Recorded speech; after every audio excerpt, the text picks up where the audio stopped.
What's up, everybody, and welcome back to the Creative James Media YouTube channel. I am Matt. I am the social media manager here at CJM.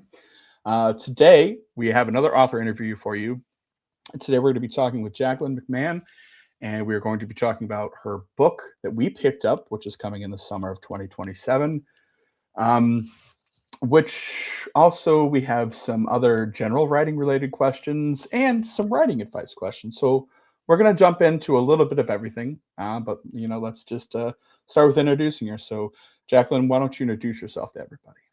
Great. Thanks for having me, Matt. First of all, my name's Jacqueline McMahon, as Matt said. I have been writing for a very long time, and I did have my first suspense thriller published in 2014 by a small press that now has gone out of business. The ebook is still available, but the print book is out of print and no chance of getting a new one. So that was pretty fun because a lot of people enjoyed the book and I got a lot of good feedback. So I've been writing all along, but I haven't really focused on novels until the last about 5 years. So I also am a professional musician, and I do a lot of vocal coaching, drama, directing, things like that. So when I had a studio for 23 years, I spent a lot of time writing plays and musicals for the drama department. So my writing went from novel to plays and musicals, and then now I'm back to novels again. Full circle moment. um, in summer 2027, we're going to be publishing your thriller called "They're Watching." Can you tell everybody a little bit about that without giving too much away, of course? Of course, yeah. It actually came as an idea on a road trip when my best friend and I were going to visit some family and friends traveling from Ontario all the way to Saskatchewan. And at the border between Manitoba and Saskatchewan, just over the border, the highway goes right by this huge wind farm. And for some reason, the way the road curved and turned, it gave the illusion that the turbines were moving toward the highway. It was a really creepy feeling. And then as you'd get closer to it, it wasn't as close to the highway as it looked when you were coming upon it. And we kept saying, this is really creepy. And wouldn't it be weird if the blades of the turbine just like scooped up the car and, tossed it somewhere? Well, we went on two road trips always saying this, like, oh no, here we are at this place and we hate going through here. And it lasts for, long enough that it's like not just you drive by it and you're done. Right. And then we were talking one day and she goes, you should write a book about that. And it started going through my mind. And then I thought, what would happen if somebody actually had an experience with wind turbines that was unbelievable, but because they also struggled with some mental health issues that everyone would think it's all just in their mind? So I kind of played with that, like how I could make things happen and then have the reader wonder, well, did that happen or did that not happen? And it turned out genre blending is such a thing now that it's like a thriller, a psychological thriller, but it has these light horror elements in some of the places. So it was actually a lot of fun to write. And I ended up writing it from the perspective of the mother who had some things happen that caused her some mental illness, and she's in first person. And then the rest of the book is in omniscient, showing you what's happening with everybody else and then interweaving those back and forth. So it was kind of tricky because I've never done that before, but it was also so much fun to be able to get inside her head and see if I can freak people out with that. That's too funny that you mentioned that actually, because I was on a road trip this last weekend, and the highway that we were on had a ton of them. Um, and not even that, but on the same highway, there was a sign for a windmill museum. So you've got these two rows of those, and then you've got a sign for a windmill museum, and then we drove past a rest stop, and the front of the rest stop, standing like upright, was a blade from one of them. Like they had made it their marker, and I was like, oh, I don't know about that. I don't know. And then we came back at night, and all you saw, like you didn't even see the windmills anymore. You just saw the blinking red lights that were on them. So you just see like this. You're driving down the highway, and you just see this randomly at intervals 30 red blinking lights just spaced out, and you're like, huh. Well, Easy to it's get easy to get creeped out by it that, that's sure for is. sure. Yes. It was during the day. It's like, oh, windmills, but at night you're like, huh. You hear them, you see the light, but you don't know. Yeah, I was like, that's just so that's too funny that's what it's about because that's exactly what we were thinking. We were going by and we're like, I wonder if that ever falls, and we're just like, nope, we're not going down that rabbit Yeah, hole. exactly. um, what would you say is your favorite thing about writing this book? Was it the characters, the plot, the multi point of view, or what was it for you? I think for me, it's always the characters. I want to create characters that I also would enjoy knowing for different reasons, whether it's because like I find their erratic behavior fascinating, or it's somebody that I truly feel has a story to tell and I like the person. Like I have to say, I really like she's the grandmother of some of the people, but she's the other main character's mother. So I have to say, I really like her because I feel like people could relate to some of the things that happened in her life and the journey that got her to where she is. And then all of a sudden, she's dropped into something that could make everything start up again. But because she needs to protect her child, who's now an adult struggling Right, with their own issues, it's like I know people like that who have children with issues that are grown up adults, and so the parent almost has to try to put theirs on the back burner because of their love for their child exactly. instead. So I think it's the characters I like the most.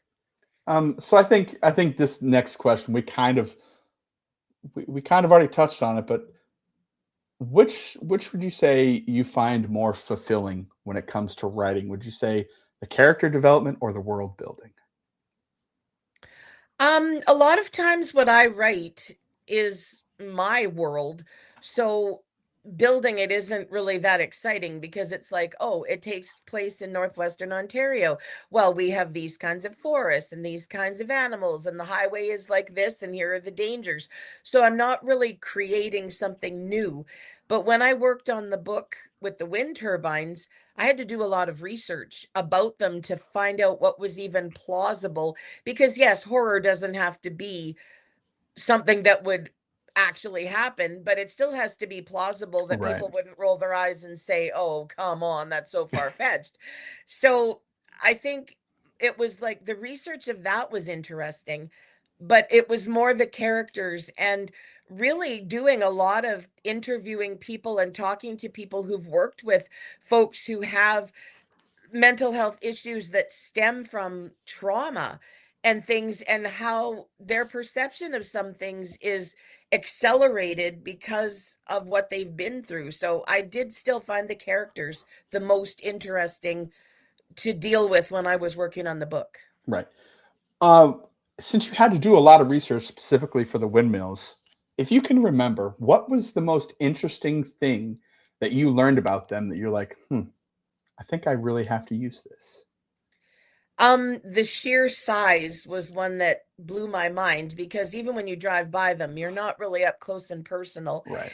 And I found a really neat article, which creeped me out, I must say, about how when the wind turbines don't work anymore, some people have used them and built them into homes and they live inside the base of the wind turbine. So that was something that I thought was like, come on. And then the sheer number of them all over the globe, because I did that too to see Yeah. where are they and how many are there and whatnot, and that they're constantly making more and more and more of them. And oddly enough, I just read an article about the city where I grew up, which is a couple hours from where I live now. And there's already a development in an area that's going to be having 35 wind turbines by 2032 or something like Right. that. So just the fact that there are more and more and more and more of them really could feed into what I thought was, a good plot. Like, Yeah, there's more and more and more of these turbines, and what does that mean for these people? exactly. Yeah, it's crazy because I don't know if it's still open anymore, but we had a plant here locally that made the blades. And so Wow. you would see, when you drive by their parking lot, because I'd have to drive by it to go to the grocery store, and you just see every once in a while, you'd see 1 or 2 just sitting in the parking lot, waiting to be loaded, and I'm like, "Oh, I don't know if I wanna park next to this or if I wanna stop in traffic right here, because I was like, "Well, nothing could happen," but then I'm like, "Well, what if we got some gale force winds out of nowhere? Because that's been known to happen, and, well, I don't wanna take that chance." Well, maybe I should give you a trigger warning on my book Right. then, because yeah. Um, what is it that you find the most interesting or satisfying about writing thrillers? I love a good thriller. Like Frida McFadden, I've been inhaling her since I discovered her. My start came with Mary Higgins Clark. When I read her first book, I'd never read anybody like her, and I did believe that characters were the center of hers more than plot as well. And that's what inspired me to write my very first thriller. Also, having met a person in a situation that I knew would make a good plot for a thriller. So, Right. I think it's like that adrenaline rush of page turning, and I like thrillers that are more suspense, more mystery, hardcore action thrillers, sci-fi thrillers, psychological thrillers. Like, I feel like that genre has so much excitement in it, and I love the twists that you jaw drop when you read it and go, "Oh, I did not see that coming." Well, that's the good thing too, is if people actually if you look into it, there are so many subgenres of thriller that Mhm. and I because I had to do that when I was considering classifying my first book, Small Town Chaos, as that, because it kinda does have some mystery and some thriller moments, and I was like, "Does it fit?" And so I was looking it up, and I'm like, "There are so many categories related to thriller," and I'm like, how did I not know this?" Well, I guess like all of us when we dive into something, like right now, I decided that I want to try cozies. Like after I've got another um suspense thriller coming out with CJM in 2028, and then I'm working on one right now that I'm going to be, pitching when I get to the point where it needs to be pitched to somewhere. Right, And then I thought, I have this character and I'd like to do cozies. Well, I've had to do a lot of research. I had no idea some of the things. I read cozies, but not as a person looking to write one. right. So I think we all go through that as writers. Like, we're true creatives and we're not satisfied with just one thing. We want it all. We want to try all of it and see what, we enjoy and what really drives us. And so I think that's only natural that we do all that research and don't know things that we thought by reading it we might know. Yeah, I think, if you're a writer and you kind of how do I put it, like, say, let yourself get stagnant, like, just comfortable in the area that you write, I don't really think that you can grow because you have to constantly research. You need to constantly learn. You need to constantly expand your knowledge of things.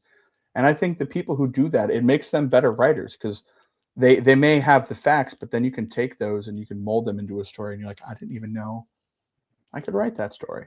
Yeah, Yeah. I didn't think I could, work in this genre. And then you surprise yourself and like, oh, I actually enjoy that. Well, I had never written first person. I'm a third person usually, but I felt like Joan, the mother, needed to be right there telling you what's happening through her eyes. So I thought, well, I'll give it a shot and see what happens. And with some guidance from some fellow writing mentors and, doing it and then finding out what's working and what's not, it ended up giving me something else in my basket of tricks that I did not have before. Exactly, and that's it just gives you something else to draw from when you're thinking about the next idea and the next book, and it's it can be I would describe it as a never-ending rabbit hole because there's Yes. you could get so lost in research that you I forgot to write half the time. I'm just like, "Oh, well, I didn't know that procedure existed. I didn't know." I I'm just have like, done that. I had to set a timer sometimes when I was doing some research and say, like, when this goes off, 45 minutes, then you have to actually work on the book. You right. can't just play, this is so fun, click, click, click, click, forever and ever. Because you will too. I'm like, Yes. that's just it's just how it goes. Would you consider yourself more of a plotter or pantser, and has that kind of evolved over time for you? Because I know you said you did, screenplays and things like that. So, what would you say you relate to the most? I have to do the lame answer and say planter in the middle because it depends. Like, usually when I start a suspense thriller, I know the main story very generally, what I want to tell of everything, what do I want this story to Right, tell the readers? And I usually have an idea of an ending, but not necessarily who is going to be the one that pulls it off because I have to go through the characters and the journeys and see what makes sense for me and what also gives a good surprise for the readers. Um, for the cozy thing, though, I feel like I have to be a total plotter, and so I'm now at the stage where I'm trying to write out for each chapter a general outline because I don't feel like I can sit the clues and the red herrings and all the things by just starting and then at the end going, "Wait, that doesn't make sense," or "I dropped the ball on that." But for suspense thriller, I love the adrenaline rush of getting into it, and it's almost like I know this sounds kooky, but it's almost like the character is doing it and I'm just writing what I'm seeing inside my head. And then I go back and change things that need to happen. But I feel like I can pants it when I'm in the character and just adrenaline writing. But I do have to do some planning now and then to make sure that things hit in the right places. right. I'll be honest, that seems to be a common answer anymore, because a lot of people are like, oh, I was this, but now I'm kind of in the middle. And I think that kind of comes with growing as an author, or as a Mhm. writer in general, actually, is you start it because you want to, and then you kind of learn, okay, this works for me, this doesn't, and then you kind of just make your own little niche to Yeah. work from, really. Um, when it comes to your writing sessions, is there a particular time of day that you find that you thrive more, or is it just, oh, I have, an hour here, an hour there, to work on things? I feel like when I go into my office in the morning, I need to kind of go through my email inbox and see if there's something pressing that I need to answer or deal with. And then check my socials to see if people have followed me or put a question or whatever. And then I belong to a program right now. So we have sessions Wednesdays and Thursdays in the morning for an hour. And on Tuesdays and Fridays, I meet with my writing group. One session is just like a group write-in where we don't talk, we just get on and write together. And Right. then the other one is where we ask advice, get feedback, deal with issues in the writing world or whatever. So once all that is said and done, then in the afternoon, I'm like, okay, now I can focus on the writing. There have been times where I've been on a roll and I've taken like written and then taken a break at 7 o'clock to grab a quick supper and then gone back for an hour because I was on such a roll. I need to finish where I am. But I would say for me, afternoons are the best because I've not got those things niggling at me that Right. I should look at. Like if other people say you put your writing first and deal with that later, but I'm always thinking, what is there that maybe somebody needs me to get back to them and then I didn't see it in time. So I feel like once I can clear my head on that kind of stuff, then I can focus on writing and not get distracted. Right. Yeah, and that's the thing too. It's about when are you the least distracted? Because if you have, for example, your emails on your brain all the time, you're maybe not going to write as great a quality as you would if you had a clear mind and you didn't have anything, to stress about. Exactly. Um, The yeah. one thing living in a town, though, that I've had to do is people are very friendly and lovely here, and they have embraced my existence. So I have nothing against that, but they tend to be drop-in people. And if I'm in the middle of a session and I have to go to the door, and then of course they say, "Are you busy?" And if I say, "Yeah, I'm writing right now," like I'm in the middle of something, I'll only be a minute. Goes on for half an hour. I come back in and I'm no longer in the zone, right? So I have now had to decide if there's somebody at the door that hasn't messaged me to say, could I pop over because I need to talk to you about this, or do you want to come for coffee at this time or whatever? If I don't have a set thing in my schedule, sometimes I don't answer the door. And I have made that clear to people that if I don't answer the door and my car is home, I'm probably writing and I don't have the chance to be disturbed. If I'm doing something like research and there's a knock at the door, I can step away and it's probably a good thing, right? To Right. step away from the research. But yeah, if I'm in the middle of something and I'm pumping it out, because you know how you get those sessions sometimes where the words just kind of start coming. If I stop, I'm done. I've wrecked Yep. it. It stops your progress, and then you Yep. lose your thought. That's why I have to keep like a notes app on my phone, because half the time I'm laying in bed watching YouTube or reading somebody else's book when I rarely rarely get the chance to, and I'm like, oh my god, it's a great idea. If I don't write it down now, by the time I wake up or by the time I get up to pee or whatever the case is, it's gonna be gone. Yep. Me too. And then I'm gonna be frustrated because I'm like, what did I think of? What was on my mind? And then you're just gonna be like, that's what's gonna be on your mind all day because you're like, gosh, I should have written that down. Well, a writing mentor of mine, she talks about the shiny new idea, right? That is so fun that you want to abandon where you are and jump into that for a minute. We do a thing where you either write it in a notebook or write it on a post-it and shove it in a file. Then it's there for when you can actually go address it. Right. And even like when I'm revising right now and I'm working on something and then I think, oh, in that chapter later on where this happens, I need to put this in and I want to add this clue. I'll write a post-it and slap it on my notebook for this particular book that I'm working on. And then when the time comes, I haven't forgotten this great little idea that I needed to add in.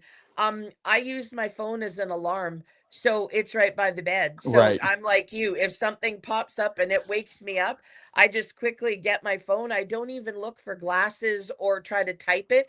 I just hit the voice recorder and I Yep. just say it. And then the next morning when I wake up, I'm like, I would have never remembered that. I don't even remember doing that last night. Been there, done that many a Yep. times. um, Outside of writing, what are some of your hobbies and favorite things to do? One of my favorite things is finding recipes online and trying them out. I'm not an adventurous food person. That's not it. But like one time I remember my uncle always made scones when I was a kid, and he's long deceased, and they were so good. So one day I just Googled, how do you make scones? And found a recipe that seemed like a human, normal person, Right. not a chef, could do. We made scones and they were so good. So, or I'll have like leftover chicken and think, oh, every time I have leftover chicken, this is what I make. So then I go online and see if there's something different that I wouldn't Right. have thought of. So that's one fun thing. Reading is my jam. So I'm always reading.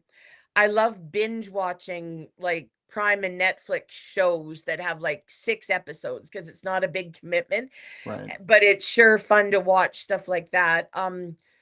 I love going out for dinner with my friends, so I like the social aspect because writing is isolation kind of. Yeah. So I like doing the social things, but I mean, I'm a pretty simple person, so I don't have any like I don't skydive or, do surf, do some kind of wild activity or anything. I'm right there with you with scones. I if you were to put a blueberry scone or a cranberry orange one in my face, it would get eaten every single time. Awesome. Oh man, they're so good. I just And I've noticed certain places make them different too, because you've got round ones, you've got the triangle ones, and they're different. People, you don't necessarily see it, but I learned it's the dough and the way that they proof it is what makes the difference. And I was like, look, I'm not that talented, so I'm just gonna kind of keep coming back here and buying them from you. Well, Just, and the way you put the butter in, like you don't hmm want to crush it so that it doesn't, then it does the flaky thing. Oh my Yep, gosh. so I'm good. a cheese scone person, like, Oh, or a cheese biscuit. Give me that for breakfast and I'm your friend forever. oh, haven't had one of those in a long time. Like, cause we actually, speaking of the chicken thing, we just did that because we had made, I don't remember what we made, but we had a bunch of leftover shredded chicken, and I was like, man, I pot pie sounds really good. But then I'm like, you Yeah. know what?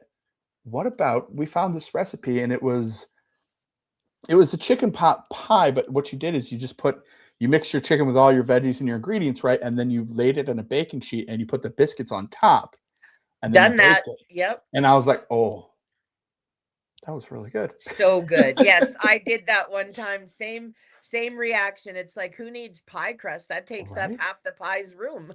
Yeah, like I've seen one with like phyllo dough and things like that. And I'm like, all right, it's a rabbit hole, but they're eventually all gonna get made. Yep. Um, what would you say is the best piece of writing advice that you've ever got, and does it still hold true to your writing today? Think the best piece of writing advice I ever got was keep writing. Even when you don't feel like it, even if what you write the next day you read it and it's complete garbage, you have to keep exercising those muscles. And there will be days when maybe you're tired, maybe you just don't feel that great, like you're not sick, but you just feel a bit off. Maybe you're upset about something. Once I get into the writing, I often feel like it cancels out whatever thing was kind of making me not want to do it. Right. So to just keep writing, I'm not a person who subscribes to you must write every day or you are not a writer and you are a failure as a person. No, but I don't know, something about the writing, once I get into it, whatever's going on kind of does take a back seat. Right. You just have to tell your mind, you're just a thought in my head. I'm going to do it anyway.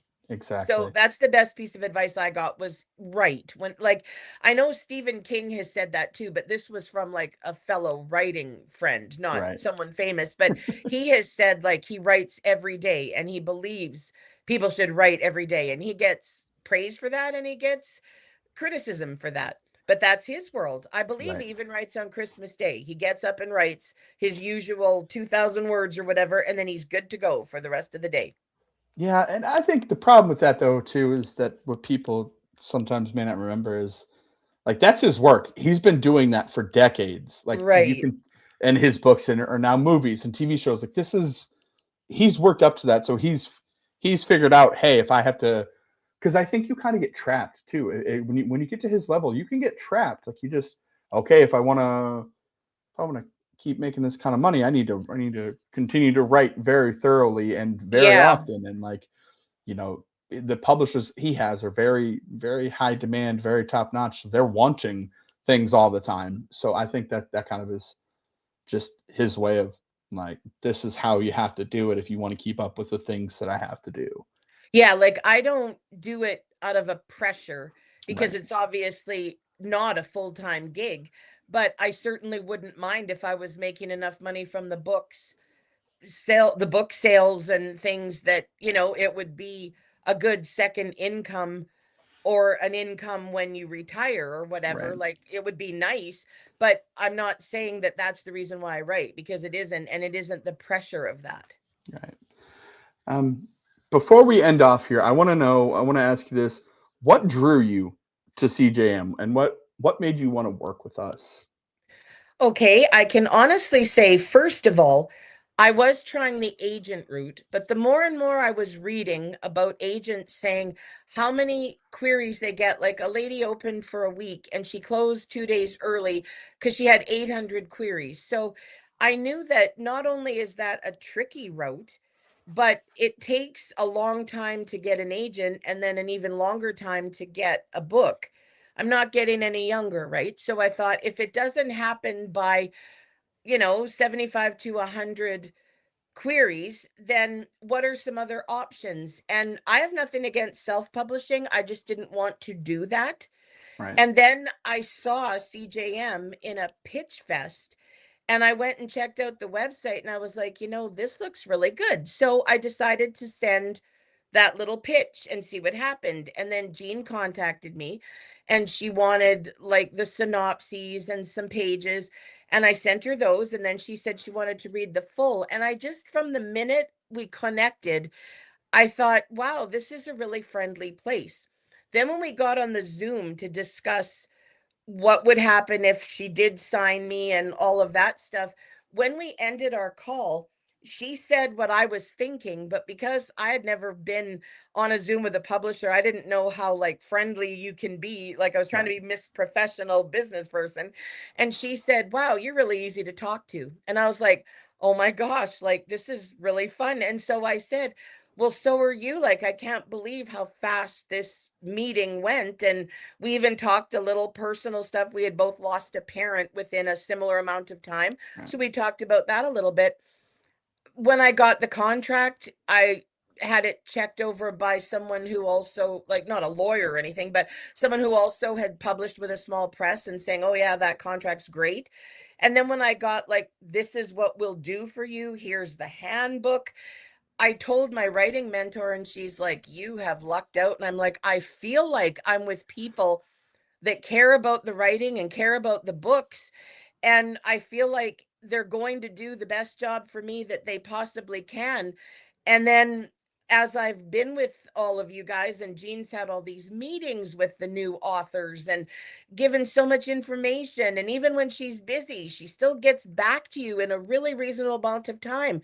Then when I messaged you about newsletters, and you got back to me right away and told me the truth about what you know and what you think and whatnot, it just feels like a great place to be. And I'm super grateful that somehow we managed to connect and it turned into this.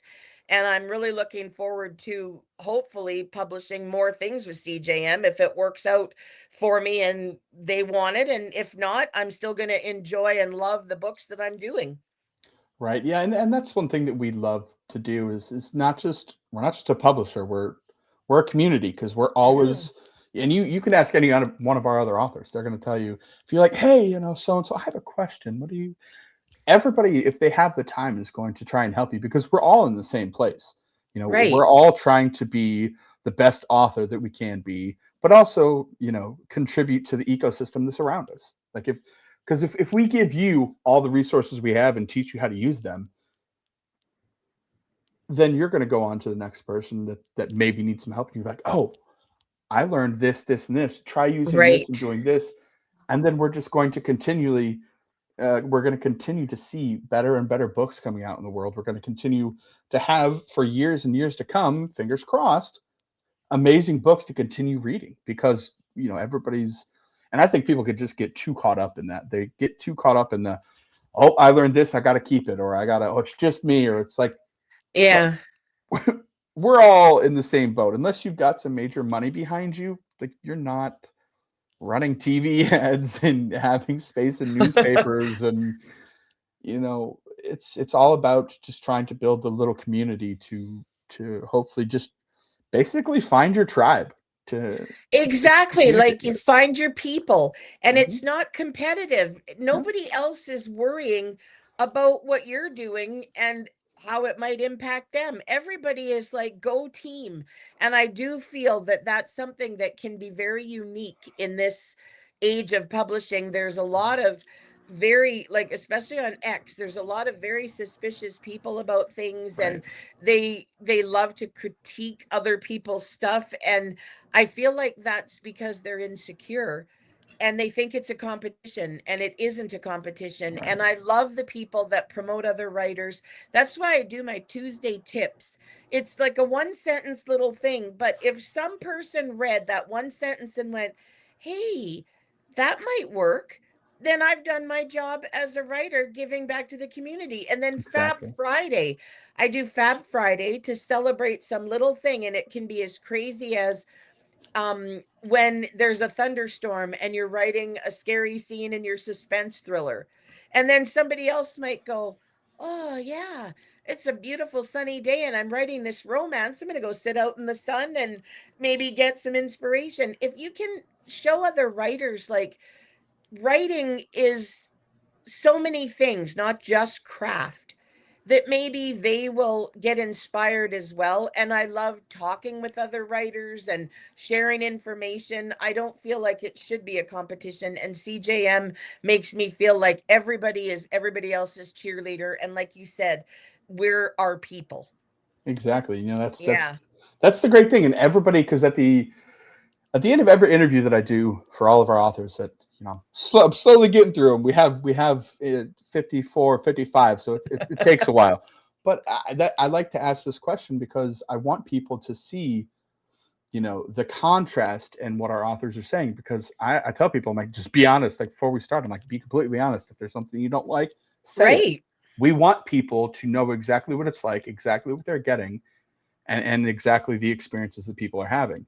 So if somebody does hear something bad, they're like, "Oh, I don't know, is that true?" And then they'll ask somebody who's been there, and they're like, "No, no, that person had this person did this or this, and then they got let go, and then there's Yeah, no because every complaint isn't valid. There are valid complaints, but there are some hard feeling complaints and they're not valid at all. And so, exactly yeah, if you like, it's like if you know a person and then someone tells you something because they have an issue with that person, and you're like, no, they would never do that or they would never say that because you know that them that well. right, exactly. Yeah.